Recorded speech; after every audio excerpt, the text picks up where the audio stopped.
Hey guys, welcome to another version of the Daily Crypto News. As you guys know, I'm vibing. I got my guy, Crypto Beast with me, aka Scott. As you guys know, we like to take like 10 to 15 minutes on our day, just talk about a little news that we picked up in the crypto world today. You guys know I'm one of the admins over here at Asia Blockcast, as well as BigONE Exchange, and I'll let Scott tell you a little bit more about himself. Hey guys, I'm Scott. Of course, I'm head of marketing for North America for BigONE, so I just handle all their social media and all the fun stuff. So it's enjoyable. But again, I love this space. I love hanging out with Vibe and doing the daily news. So let's get started on this fun stuff. All right, so as you guys know, we talked a lot about Shiba Inu yesterday. They had massive record gains yesterday. And today, they seen themselves in a little bit of a downtrend. Not to say a panic, but they definitely picked up a new floor and started consolidating a little bit for the people who don't really follow TA. But I wanted to go a little bit further than what we were discussing yesterday. Robinhood actually gained over 400,000 signatures for the Shiba listing. Yesterday we reported it was around 300,000, but it was actually 400,000. So it's good to see that they really, like, you know, the SHIB community like stood up and all signed this petition, because community is everything. And then their trading volume over the last 24 hours was actually higher than Bitcoin and Ethereum. Wow, that's impressive. So in the end, it will go back up again, but yeah. I think it's good. You know, right now they're retesting some of the lower highs, and I think that's good for them. You know, like no chart can essentially go straight up, right? So like, with them be able to come back and retest some of the supports and resistance, like I think it's like for me, like a lot of people call it altcoin season. I think it's like meme coin season, because a lot of the meme coins are like stepping up and leading the forefront for this bull run. Oh yeah, definitely. And like, here's, I guess, going into our articles, Zuckerberg has decided to change the corporate name to Meta, which in short is the Metaverse. Of course, we knew that was coming because he wants to lead in the Metaverse. And it has caused a little bit of controversy with that name, the Meta. There has been some people that reached out, like Jack Dorsey, that kind of mentioned it just is a little bit different how they named it the Meta. Yeah. And I think it's kind of like the Metaverse already existed before Mr. Facebook here actually, like, Mark Zuckerberg actually kind of enveloped the Metaverse. There's already companies in cryptocurrency that are heavily involved in the Metaverse. So, I mean, it's kind of a slap in the face to them for Facebook to take that on and do that. I do feel it's a little bit of a slight, but I don't think the cryptocurrency side of things is going to allow Mr. Zuckerberg to take full control like he's hoping to right now. I don't think they'll allow it. So as far as that Metaverse goes with Facebook, do you know if like it's some way that like they're going to intertwine like individual characters to actually go into the Metaverse? Like, let's say like if I have a Facebook account, they will be able to take one of my photos and actually upload it into a Metaverse, and Facebook actually become like a virtual playground in a sense. Yeah. You think they showed a video today of Mr. Zuckerberg actually going in saying he was going to go meet some people, and then he picked his uniform, a black t-shirt and a black pair of pants on his Metaverse character, and then he went into the virtual meeting, and there was like 4 or 5 people in there, and then there's other people that were walking around like on the street looking at this spray art piece, and I guess somebody hid a digital signature in this graffiti, and they pulled it up on the screen and made it go live, like in the room where they were in, where these other 2 were standing outside looking at it. And there was a whole bunch to it, like on his hand, like a watch that pulled up when he was in the Metaverse, like almost like a phone with like images that he could scroll through in the Metaverse. That really took on that kind of Player One style of feeling as to when they were in the Metaverse. So, I mean, yeah. To me, that gives like another level to the PTE feature, right? Like where you play to earn, but it's also like if you ever watch Player One, it's almost like a play to live, right? Like, so like, and it's not necessarily like a spin on like you have to play to live, but it's like, here's another form of living or another form of income that could come into your household just by like playing to earn, right? So like, I think that's very, very, very interesting.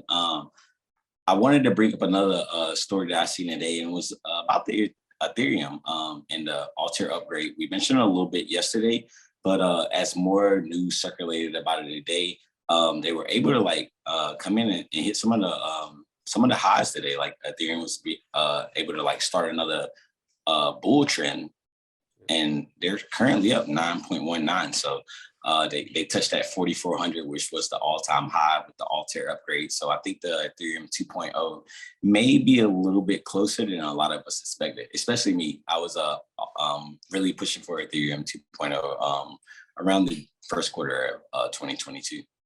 I guess they pushed through Altair, like it's working right now. They Yeah, released and also, it silently.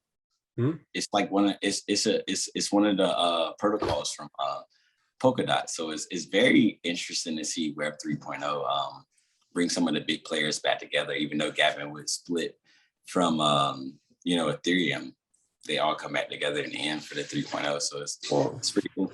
It's kind of like our community, like we've said on BigONE's Twitter space, that this crypto industry needs to come together. We need to work together and stop that separation and divide, because the only way to make us better is to actually come together and work as a community together to make everything go further. So it's nice to see Ethereum and of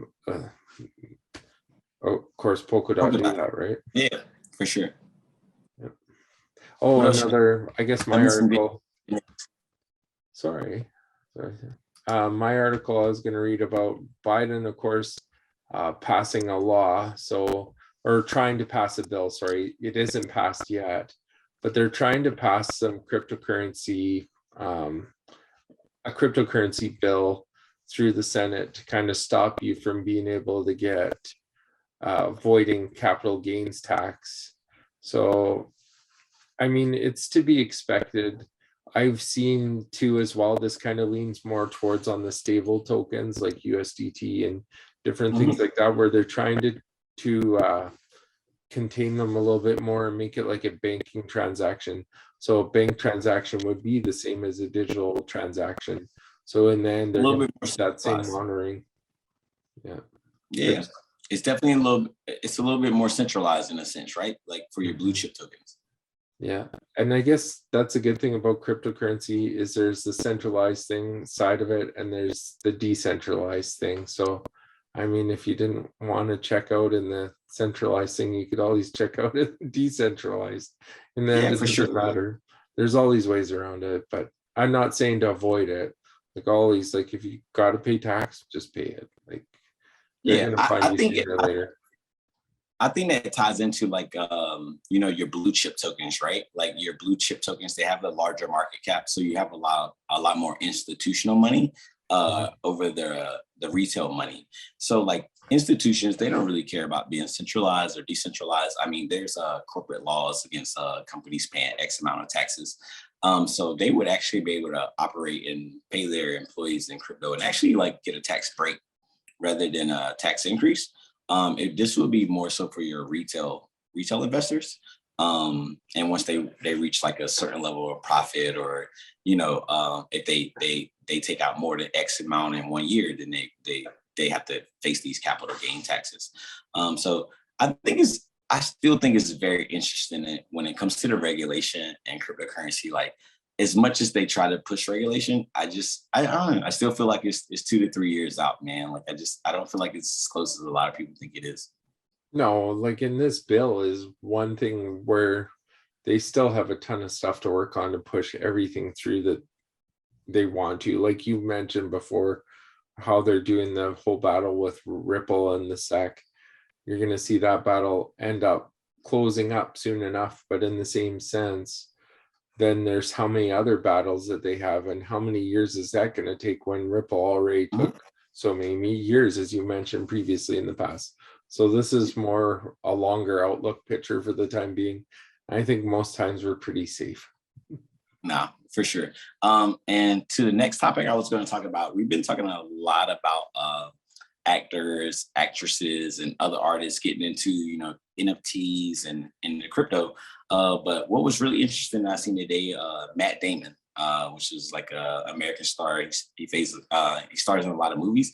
He partnered up with Crypto.com to go around the world, and he has a water brand that he's trying to promote for cleaner water in other countries, and definitely in the countries that's more poverty strict. So I think that was a good thing. Like anytime you're able to get more more stars or more actors or more actresses into the space, they have their own community that follow them, right? And they're going to follow them's community, and then eventually just kind of like grow into this community as well. So I think that's big for Matt Damon as well as Crypto.com. So yeah, Crypto.com's doing some huge moves lately. It's pretty impressive what they're doing, and the advertising feats that they're doing. Like I forget the one that was talking about a football thing and how their advertisement is, how much they spent on it or whatever, but the actual return from it I think is going to be huge too as well. Like you see their names on UFC fighters, you see their names in football, you see their names in basketball, everywhere. And a lot of that is tax write-offs too. So I'm pretty sure it's brilliant on their part to actually do it. So yeah, advertising kind of pays the bills, right? In a sense, that's what they say here. But a lot of people don't know. A lot of the advertising and a lot of these commercials, they're literally just write-offs. Yeah, exactly. And that's the way you should do it with any kind of business that you have. And then, so as kind of mentioned before, or we've never talked about it before, but the CryptoPunk actual sale. So this CryptoPunk apparently sold for 500 million, but there's something behind it that they never really realized at the very beginning, I think. And then it kind of came out that the person that sold this CryptoPunker during this auction rebought it, and they feel like he might have used a flash loan smart contract transaction to sell his own NFT. And they're convinced that it might actually be money laundering as well, partially with it, but as well as just trying to pump the NFT market back up again as well. So it's kind of like a double-edged sword with this one. I'm not sure what to think, but no, that one was very interesting. Because like you said, right? Like this might not be a pump on the NFT market per se, other than like a NFT artist or a developer or somebody who understands code learning to manipulate the system, right?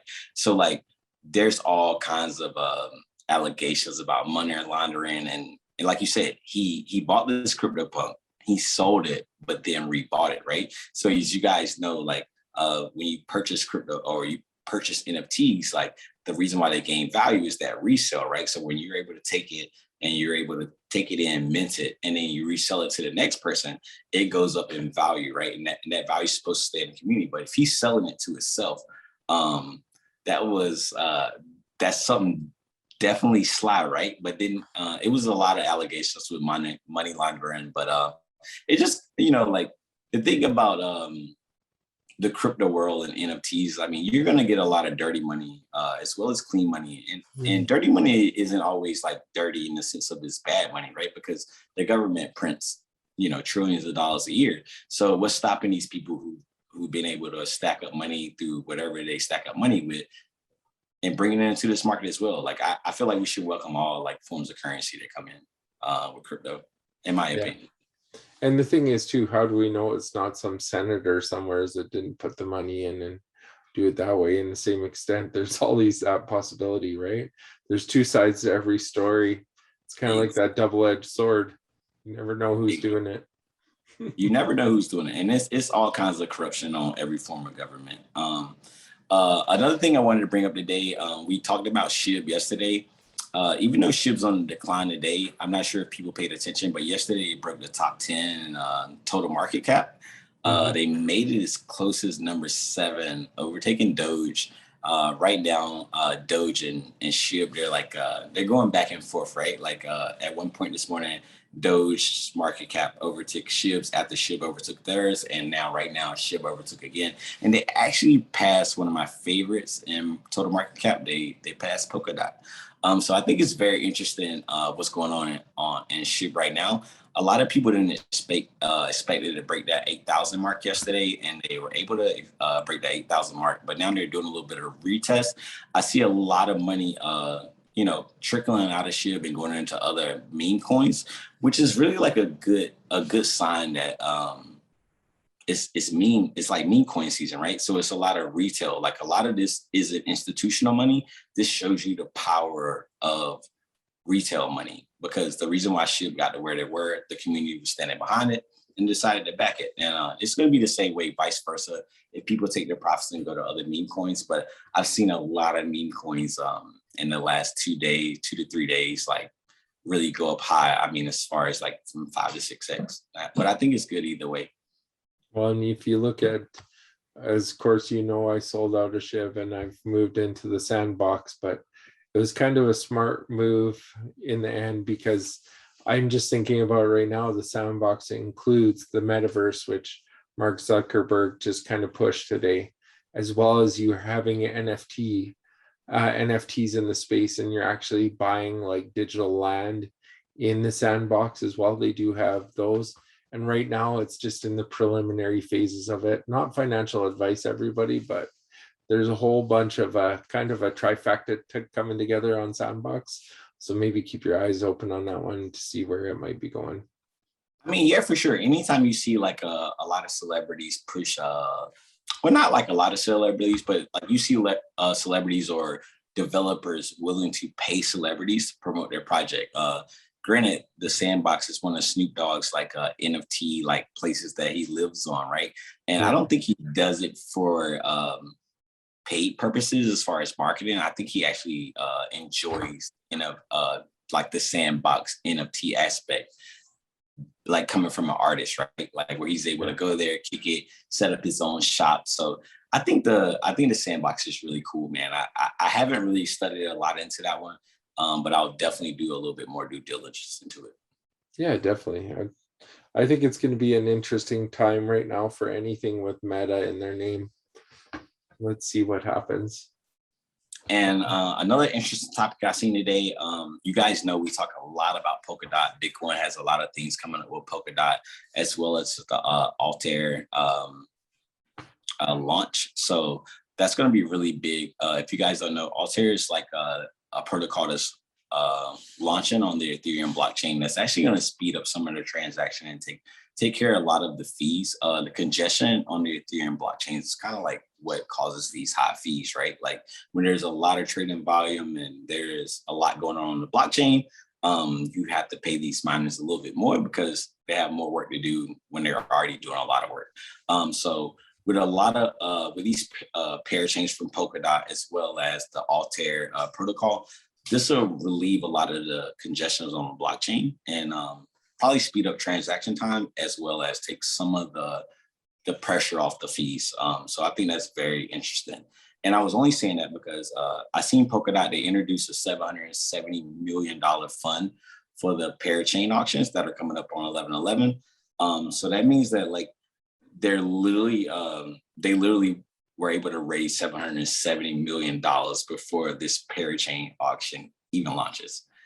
So that's very big for Gavin Wood and Polkadot. So like, as you guys know, I keep the bull with me all the time, but very bullish on the Polkadot aspect. And I'm very excited for the pair chains and what they have coming forward with Web 3.0. I'm excited too. I think in all, I'm very happy with the market, the way it's going. There is some tokens that are down, but you can start to feel that bull starting to really rev up here right now and get ready to bust one. So yeah, we seen Ethereum hit the all-time high today with the 4,400. They reached 4,400 today. So that's just a great sign to see like a Bitcoin hit its all-time new high. And then a week later, Ethereum hit its all-time new high. And for the people who are watching who maybe not that don't understand like what that means, it's like, you know, Bitcoin is the top. They have a 1.1 to 1.3 trillion market cap. Ethereum is a $400 billion market cap. So to see like the money go into Bitcoin, trickle out of Bitcoin, come into Ethereum, raise the price of Ethereum, or raise the floor of Ethereum. I don't like to say price, but raise the floor of Ethereum and then trickle back into Bitcoin and it all go up. And then some of the money actually trickles down and go into these altcoins. I mean, it's amazing to see. We talked about the total market cap yesterday. It was around $2.47 trillion. And today it's at 2.623. So to see the market cap gain 200 billion with Bitcoin kind of stabilizing this around the same dominance, around 44.2 now. Ethereum going down to 19.6.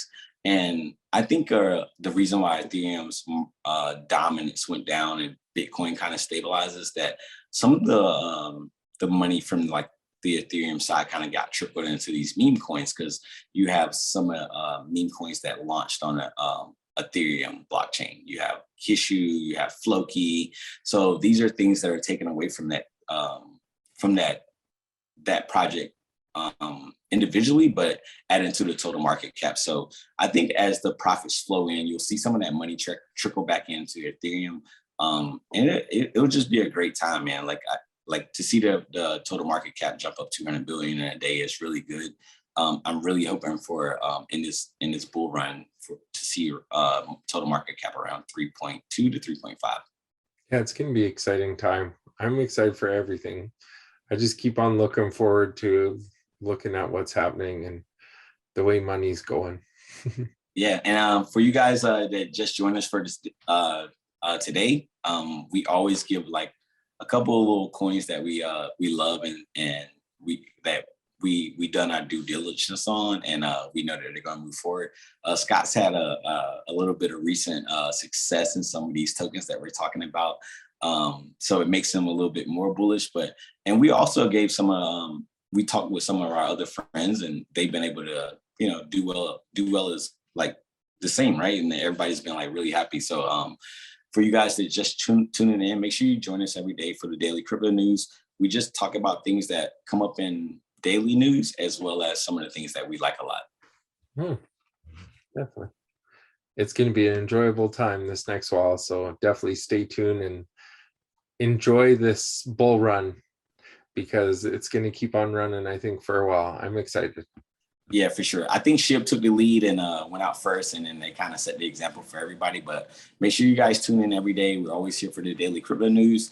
Again, my name's Vibin. I got my guy, Crypto Beast, aka Scott Tripp, with me. Make sure you tune in every day, and we'll be here. Talk to you guys soon. Have a wonderful day. Peace.